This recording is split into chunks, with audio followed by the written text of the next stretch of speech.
Hello student, स्वागत है आपका आईसीटी वर्चुअल क्लासेस में। मैं हूं कविता, आपकी बायो टीचर। उम्मीद करती हूं आप सभी अच्छे होंगे और स्वस्थ होंगे। सो क्लास कंटिन्यू करेंगे अपना चैप्टर, और चैप्टर का नाम है बायोटेक्नोलॉजी प्रिंसिपल एंड प्रोसेसेस। तो जैसे कि हमने चैप्टर स्टार्ट कर लिया है और हमने यहाँ पे कुछ स्टेप्स देखे भी हैं। यहाँ पर बायोटेक्नोलॉजी में हम क्या पढ़ रहे हैं उनके कुछ स्टेप्स हमने देखे हैं। अब हमने यहाँ पे बात की है बायोटेक्नोलॉजी की, तो सिंपल सी चीज़ है कि हम इसमें क्या कर रहे हैं, जो जीन है जीन ट्रांसफर के प्रोसेस पढ़ रहे हैं, जिससे एक नया कॉम्बिनेशन बनता है डीएनए का, जिसे हम रिकॉम्बिनेंट डीएनए कहते हैं। और इस टेक्नोलॉजी को यानी कि ट्रांसफर ऑफ जीन, इसको हम कहते हैं रिकॉम्बिनेंट डीएनए टेक्नोलॉजी, ठीक है, जो कि बायोटेक्नोलॉजी के अंडर में आता है। अब हमने कहा कि हम एक एग्जाम्पल लेकर के चल रहे हैं कि हमने किसी जीव से जो जीन है वो दूसरे जीव में क्या करना है, ट्रांसफ़र करना है। तो बेसिकली हमें एक जगह से जीन को निकालना है, एक्सट्रैक्ट करना है, और दूसरे जीव में हमें उसे वहाँ पे इंसर्ट करना है। तो इसीलिए हमने कुछ प्रोसेस यहाँ पर देखी थी। ये आपका इंट्रोडक्टरी पार्ट है। हमने कहा सबसे पहले हमें, जब भी हमें यहाँ पर जीन ट्रांसफ़र करना है, हमने कहा ये एक सेल है, इस सेल का ये जेनेटिक मटेरियल है, इसका कोई एक जीन, फॉर एग्जांपल ये जो पार्ट ऑफ जीन है, इसको हमने ट्रांसफर करना है किसी दूसरी सेल में। अब जब तक आप चैप्टर पढ़ेंगे ये चीजें आपको बार बार रिपीट करनी है, और तभी जा करके आप चीजों को समझ पाएंगे। हमने कहा ये है इस सेल में इस जीव का जेनेटिक मटेरियल, और हमने इसमें ऐड किया है किसी दूसरे जीव का जेनेटिक मटेरियल, ठीक है। तो एक नया कॉम्बिनेशन बना है।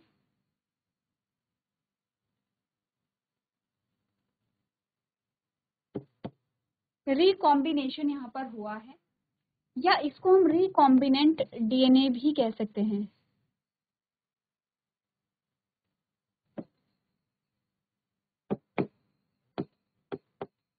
रिकॉम्बिनेंट डीएनए भी हम इसे कहेंगे, ठीक है। हमने कहा कि सबसे पहला जो हमारे पास स्टेप आया है वो है कि इस जीव से इसका जीन निकालना, ठीक है। इस जीव से इसका जीन निकालना। जीन को निकालने से पहले हमें यहाँ पर ये जो पूरा डीएनए है इसे प्राप्त करना पड़ेगा, क्योंकि इसके बाहर सेल मेम्ब्रेन है, न्यूक्लियर मेम्ब्रेन है, और कार्बोहाइड्रेट है, प्रोटीन है, लिपिड है, सेल ऑर्गेनेली है, सारी चीज़ें यहाँ पर हैं। तो सबसे पहले हमें क्या करना है, यहाँ से प्राप्त करना है डीएनए, और उस डीएनए से हम प्राप्त करेंगे अपना जीन ऑफ इंटरेस्ट, यानी कि जिस जीन की हमें आवश्यकता है। और उसी के लिए हमारे पास सबसे पहला जो स्टेप आता है वो है यहाँ पर डीएनए आइसोलेशन, ठीक है। तो डीएनए आइसोलेशन हमने पढ़ा, अगर आपको ध्यान होगा प्रीवियस लेक्चर में, हमने कहा डीएनए आइसोलेशन में सेल लाइसिस होती है, जिसमें सबसे पहले हम क्या करते हैं, सेल वॉल को ब्रेक डाउन करते हैं। सबसे पहले सेल वॉल को तोड़ना होगा, तो क्योंकि एनिमल सेल में सेल वॉल नहीं होती है तो वहां पर सेल वॉल तोड़ने की आवश्यकता नहीं हुई। प्लांट सेल में हमने सेलुलोज को तोड़ा, फंगल सेल में हमने काइटिन को तोड़ा, और अगर हम बात करें बैक्टीरियल सेल को तो उसमें हमने पेप्टिडोग्लाइकॉन को तोड़ा है। तोड़ने के लिए जिन एंजाइम की आवश्यकता हुई है, तो प्लांट सेल के लिए सेलुलेज, फंगल सेल के लिए काइटिनेज, और बैक्टीरियल सेल के लिए हमने का लाइसोजाइम यहाँ पे यूज किया गया है, जिससे इनकी सेल वॉल ब्रेक हुई है। तो हमने यही बोला है, lysozyme for bacteria, cellulase for plant cell, and chitinase for fungus या फंजाई या फंगल सेल, ठीक है।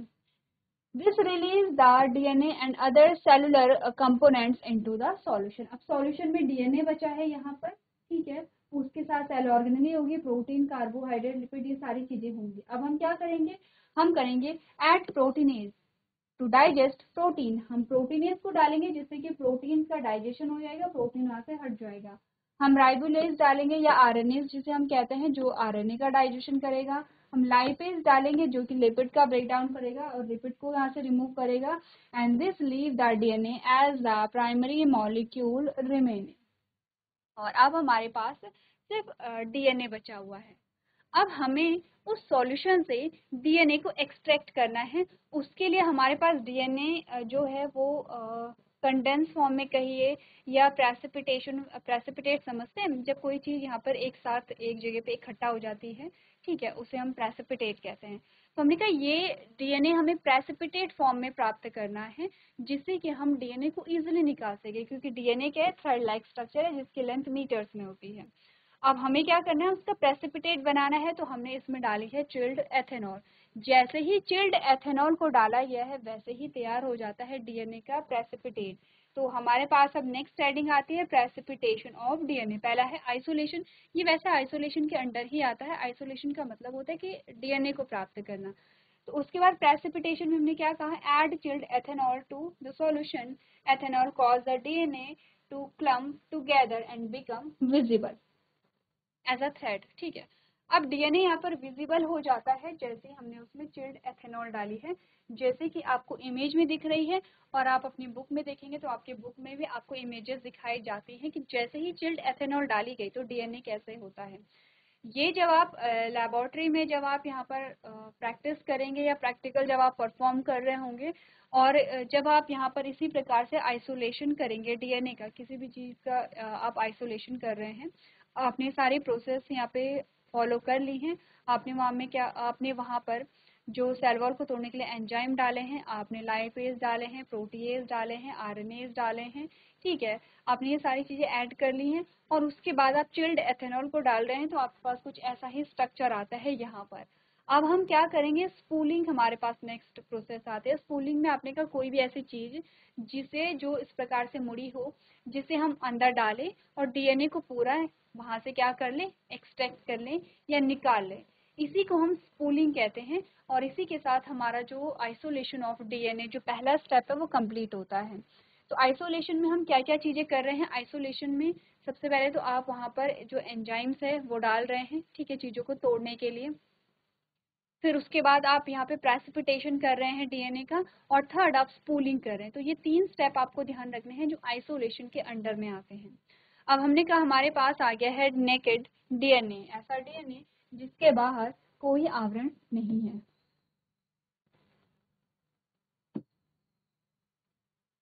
ठीक है, हमारे पास आ गया है यहाँ पर ये डीएनए। अब हमने कहा हमारा जीन ऑफ इंटरेस्ट अगर हम देखें, फॉर एग्जाम्पल ये हमारा जीन ऑफ इंटरेस्ट, अभी हमें नहीं पता कि ये हमारा जीन ऑफ इंटरेस्ट है, अभी हमें नहीं पता, लेकिन हमने कहा कि हो सकता है कि हमारा जीन ऑफ इंटरेस्ट कहीं बीच में है। ठीक है, और हमें सिर्फ इतना ही पोर्शन क्या करना है, ट्रांसफर करना है, पूरा डीएनए ट्रांसफर नहीं करना है। पूरा डीएनए ट्रांसफर करेंगे तो आपने बोला कि वहाँ पे एबनॉर्मलिटीज आ जाएगी। ठीक है, सेल में अगर 2 प्रकार के जेनेटिक मटेरियल होंगे, 2 डीएनए होंगे, तो सेल कंफ्यूज हो जाएगी, और वो क्या होगी, एबनॉर्मलिटीज होगी, फंक्शनिंग नहीं होगी। तो हमें पूरा का पूरा डीएनए ट्रांसफर नहीं करना है, हमें पीस ऑफ डीएनए या कोई एक जीन यहाँ पर ट्रांसफर करना है। इसके लिए हमें क्या करना पड़ेगा, आप जानते हैं, इसके लिए अब हमें डीएनए को काटना पड़ेगा। ठीक है, और डीएनए को काटने के लिए हमारे पास आते हैं मॉलिक्यूलर सीजर,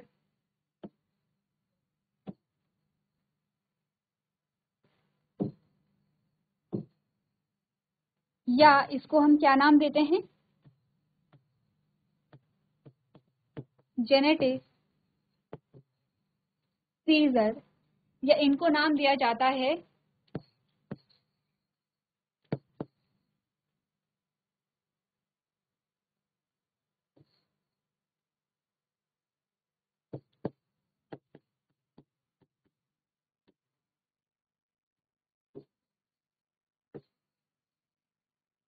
रेस्ट्रिक्शन एंडोन्यूक्लियस। ये सारे नाम हैं उन सीजर। तो एक्चुअली में सीजर भी क्या होंगे, आपने कहा ये भी होंगे आपके जो जेनेटिक जो मॉलिक्यूल्स होते हैं, जैसे कि हमने कहा जो सीजर होते हैं वो जेनेटिक सब्सटेंस ही होगा, या रेस्ट्रिक्शन एंडोन्यूक्लियस ही होता है। ये एक प्रकार के एंजाइम्स होते हैं जो डीएनए को काटते हैं। अब इन रेस्ट्रिक्शन एंजाइम्स के बारे में हमने कल पढ़ा था, हमने कहा था ये जो रेस्ट्रिक्शन एंडोन्यूक्लियस होते हैं, या ये जो न्यूक्लियस होते हैं, अभी तक प्रीवियस लेक्चर की ही बात चल रही है तो जल्दी से हम देखेंगे। हमने कहा ये जो न्यूक्लियस होते हैं या रेस्ट्रिक्शन न्यूक्लियस होते हैं, ये 2 टाइप के हमने पढ़े थे। हमने कहा था एक्सो न्यूक्लियस और एंडो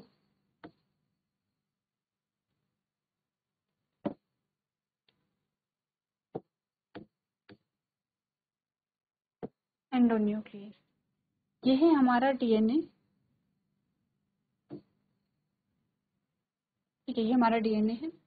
एक्सोन्यूक्लियस वो होते हैं जो डीएनए को यहाँ से काटेंगे, स्टार्टिंग के पॉइंट से, यहाँ से या यहाँ से अगर काटे गए, यानी कि बाहर की साइड से अगर काटे जाए तो ऐसे ही सीजर को हम क्या कहेंगे, एक्सोन्यूक्लियस कहेंगे।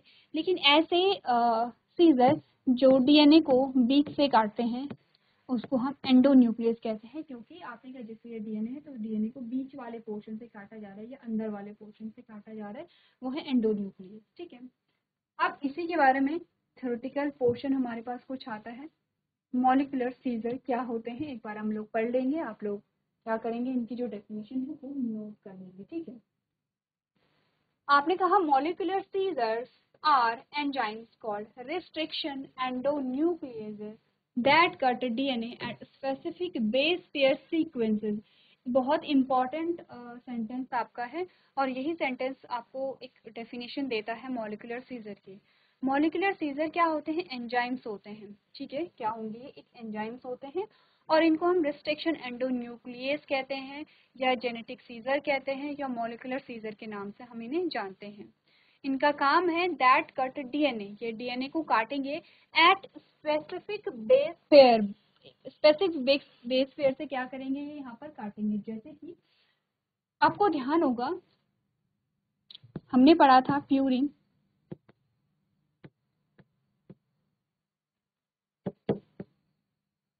पिरिमिडिन। ठीक है, प्यूरिन में आते हैं एडेनिन एंड ग्वानिन, इसमें आते हैं साइटोसिन एंड थायमिन। ठीक है, अब हमने कहा यहाँ पर प्यूरिन हमेशा पिरिमिडिन से कनेक्ट होता है, यही बात हमने की थी। हमने क्या बात की थी, हमने कहा अगर इसको सही लिखें,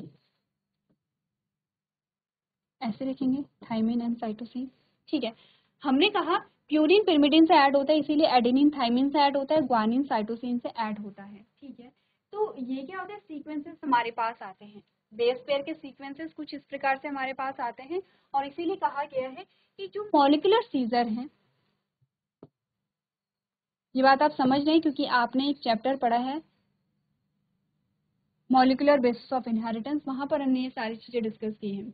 हमने कहा ये जो डीएनए है, ये मॉलिक्यूलर सीजर है, ये डीएनए को स्पेसिफिक बेस पेयर सीक्वेंस से काटते हैं। यानी कि बेस पेयर का जो सीक्वेंस है, बेस पेयर समझते हैं, नाइट्रोजनस बेस जो होते हैं, प्यूरिन और पिरिमिडिन। प्यूरिन में भी दो, आपने कहा नाइट्रोजनस बेस है, पिरिमिडिन में भी दो नाइट्रोजनस बेस है, अगर हम यहाँ पर डीएनए की बात कर रहे हैं। ठीक है, इसीलिए हमने क्या बात की है यहाँ पर, हमने थायमिन और साइटोसिन की बात की। यूरेसिल की बात कहाँ होती है, जब हम आरएनए की बात करते हैं। तो यहाँ पर जो स्पेसिफिक सीक्वेंस होते हैं, जो रिकॉग्निशन साइट जो होती हैं, यानी कि फॉर एग्जांपल हम यहाँ पर 1 2 3 अगर लिखें 1 2 3 4, ठीक है, ऐसी नंबरिंग कर लेते हैं। कोई रिस्ट्रिक्शन एंजाइम है और जो रिस्ट्रिक्शन एंजाइम है वो हमेशा 2 पे ही यहाँ पर कट लगाएगा, जहाँ पर नंबर 2 से दिखेगा वो वहीं पे कट लगाता है। अब यहाँ पर तो हमने नंबरिंग की है, डीएनए में क्या होंगे, यहाँ पे बेस पेयर होंगे, जो सीक्वेंस होता है, आपने कहा जो बेस पेयर का सीक्वेंस होता है।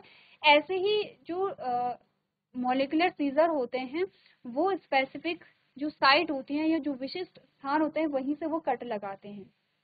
ठीक है, और वो जो विशिष्ट साइट होंगी वो क्या होंगे, इनके बेस पेयर सीक्वेंस होंगे, क्योंकि मॉलिक्यूलर सीजर एक या दो नहीं है, बहुत सारे हैं, अलग अलग हैं। और अलग अलग मॉलिक्यूलर सीजर के लिए या अलग अलग रिस्ट्रिक्शन एंडोन्यूक्लियस के लिए अलग अलग रिकॉग्निशन साइट यहाँ पर होती हैं। इसीलिए हर मॉलिक्यूलर सीजर की या हर रिस्ट्रिक्शन एंडोन्यूक्लियस की अपनी एक रिकॉग्निशन साइट होती है और वहीं से उसी साइट से वो क्या करेगा, वहाँ पे कट करेगा। ठीक है, जो स्पेसिफिक साइट्स होती हैं वहीं पर वो क्या करेगा, डीएनए को काटेगा। तो यही आपको पहले सेंटेंस में बताया गया है।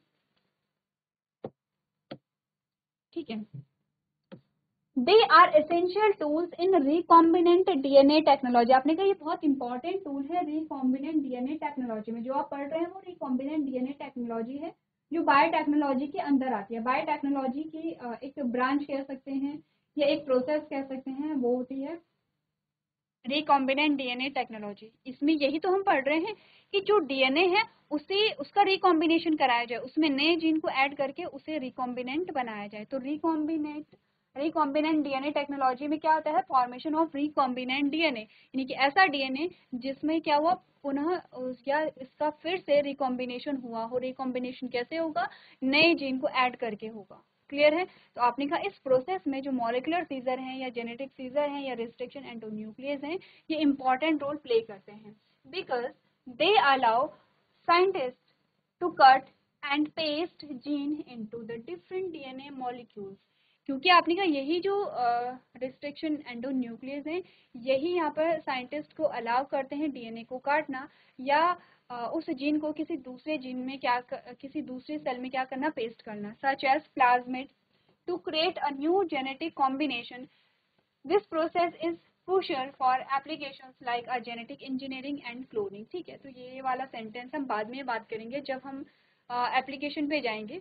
अभी तक आप इतनी बात समझिए कि जेनेटिक सीजर जो है वो एक्चुअली में होते क्या है।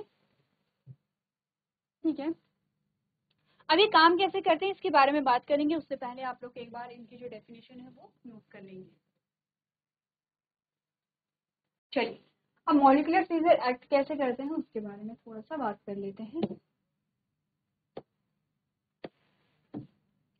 आपने कहा how they work, restriction enzyme जो है वो काम कैसे करेंगे। आपने कहा restriction enzyme scan the DNA length until they find a specific sequence they recognise. तो सबसे पहले जो रिस्ट्रिक्शन एंजाइम्स होते हैं वो क्या करेंगे, डीएनए को यहाँ पर स्कैन करते हैं। ठीक है, और जब वो डीएनए की यहाँ पे लेंथ को स्कैन करेंगे तो वहां पर उन्हें अपनी जो रिकॉग्निशन साइट जो होंगी वो वहां पर दिख जाएंगी। ठीक है, next they then bind to the DNA and cleave or cut the double helix at a specific point within or near the recognition site।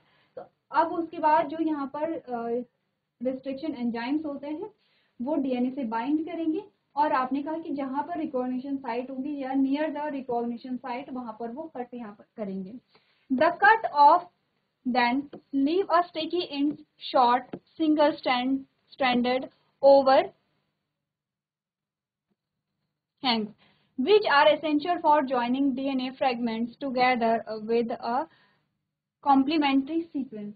अब हमने क्या कहा, आपने कहा the cuts often leave sticky ends। अब उसके बाद जब क्या हुआ, जो आपके रिस्ट्रिक्शन एंजाइम से उन्होंने डीएनए को काटा तो वहां पे कुछ एंड्स बनते हैं। सबसे पहला बनता है स्टिकी एंड्स जो शॉर्ट होता है और सिंगल स्ट्रैंडेड होगा। ठीक है, कैसा होगा स्टिकी एंड, जब हम यहाँ पर बात करेंगे रिस्ट्रिक्शन एंजाइम्स के बारे में तो हम थोड़ा सा ये भी देखेंगे कि कैसे कट लगता है, इसके बारे में हम डिटेल में समझेंगे। अभी आप क्या करेंगे, एक ओवरव्यू ले लेंगे।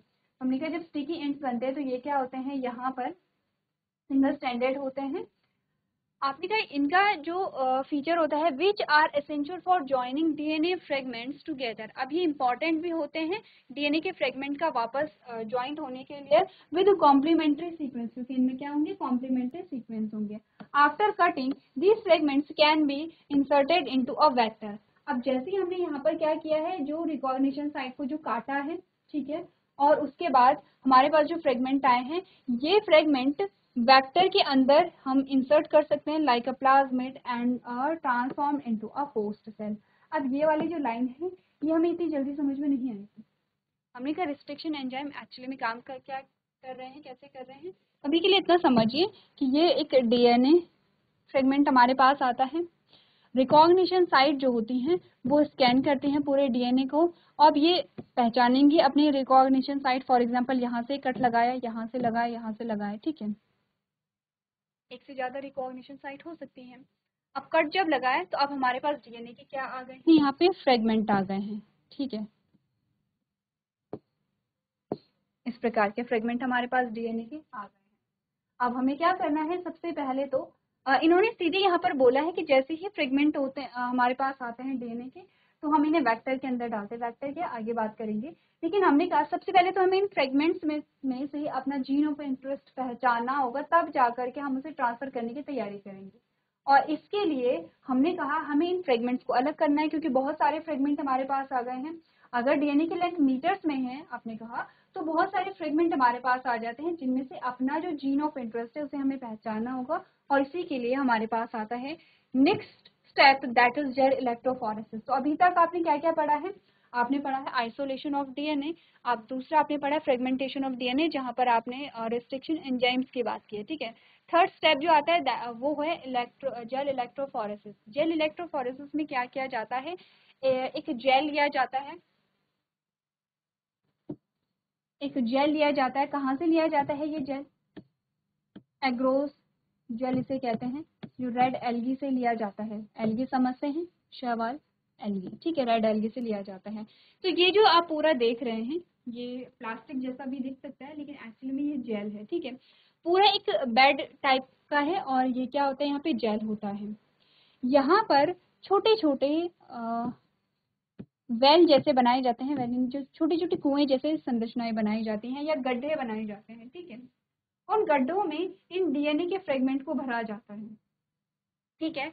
एक और चीज जो यहाँ पे कराई जाती है, यहाँ पर इलेक्ट्रिक फील्ड को क्रिएट किया जाता है, जहाँ पर एक साइड एनोड और एक साइड कैथोड को रखा जाता है। क्योंकि हम जानते हैं कि जो डीएनए है, डीएनए कैसा होता है, नेगेटिवली चार्ज होता है, नेगेटिवली चार्ज होगा, तो इसीलिए यहाँ पर एनोड को रखा गया है, जिससे कि जो डीएनए के फ्रेगमेंट है वो पॉजिटिव की ओर भागे। ऐसा ही तो होता है कि जो नेगेटिव चार्ज है पॉजिटिव की ओर यहाँ पर अट्रैक्ट होता है। तो अब यहाँ पर क्या होता है, ये जो कुएं बनाए गए हैं, ये जो गड्ढे बनाए गए हैं, इनमें भरा जाता है, इनमें भरे जाते हैं डीएनए के फ्रेगमेंट। अब यहाँ पर जब इलेक्ट्रिक फील्ड क्रिएट होता है तो ये जो फ्रेगमेंट है ये आगे की ओर बढ़ते हैं। तो आप सोचेंगे जेल से आगे की ओर कैसे बढ़ेंगे, क्योंकि ये जो जेल होता है, ये जो जेल की शीट होती है, ये होती है पोरस, इनमें छोटे छोटे पोर्स पाए जाते हैं। सीविंग इफेक्ट इसे हम कहते हैं। सीविंग जानते हैं, सीव ट्यूब जब हमने पढ़ा था, जब आप टिश्यू पढ़ रहे थे और आपने प्लांट टिश्यू पढ़ा था, तब आपने सीव पढ़ा था। तो सीव जैसे कि ये है और यहाँ पर छोटे छोटे क्या पाए जा रहे हैं, पोर्स पाए जा रहे हैं, छेद पाए जा रहे हैं, ठीक है, जिन्हें हमने सीव ट्यूब नाम भी दिया था। तो वैसे ही यहाँ पे सीविंग इफेक्ट होता है, या आपने कहा ये शीट पोरस होती है, छोटे छोटे छेद होते हैं और इन पोर्स से निकल करके जो डीएनए के फ्रेगमेंट है वो आगे की ओर बढ़ते हैं। डीएनए के फ्रेगमेंट जो यहाँ पर अरेंज होते हैं, अगर आप देखेंगे,